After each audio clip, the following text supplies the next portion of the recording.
Mga kapatid, andito po ako ngayon sa Trin Central Terminal ng LRT1 po, no? Ito po ang pinakaunang LRT sa buong Pilipinas, okay?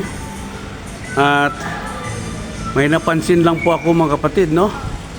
So nananawagan po ako sa Department of Transportation o DOTR na sana ay marinig nila or mapanood nila ang aking vlog.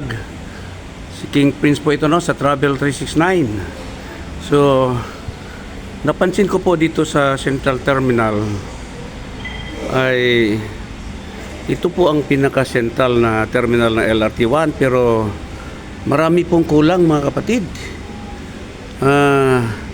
Nananawagan po ako sa ating gobyerno, lalo na sa Departamento ng Transportation o DOTR po, na ito po ay isa sa pinakamalaking istasyon, ano, dahil Central Terminal nga po. Pero kawawa po ang ating mga senior citizen dito, kasi wala man lang pong ito yung central na wala man lang escalator or elevator.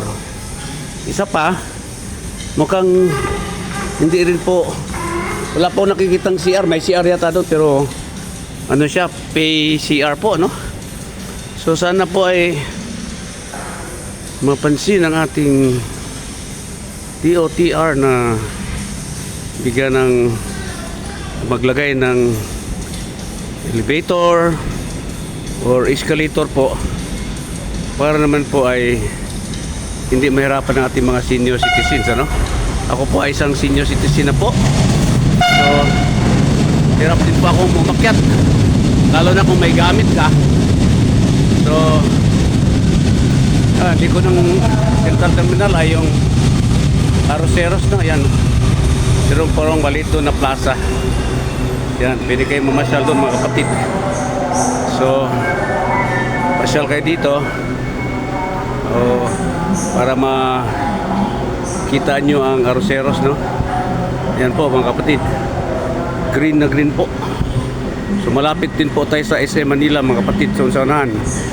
Okay, so yun lang po ang aking pananawagan sa ating Department of Transportation o DOTR po, na sana po ay maglagay kayo ng elevator at escalators at mga comfort rooms po or restrooms. Halos lahat po na istasyon ng ating mga train stations ay wala pong maayos na CR o wala pong CR. Malaki naman po ang kinikita ng gobyerno natin dito sa ating train, ano? Imagine, araw-araw ang dami pong pasahero. So baka pwedeng magtabi kayo ng budget para maglagay kayo ng mga CR, no? Babae, lalaki dapat hiwalay, kasi kadalasan common po, no? At yun nga po ang suggestion ko, na pwede po kayong maglagay ng elevator at escalator sa ating mga lahat ng mga MRT at LRT stations. Hindi lang po LRT, kundi pati MRT stations po.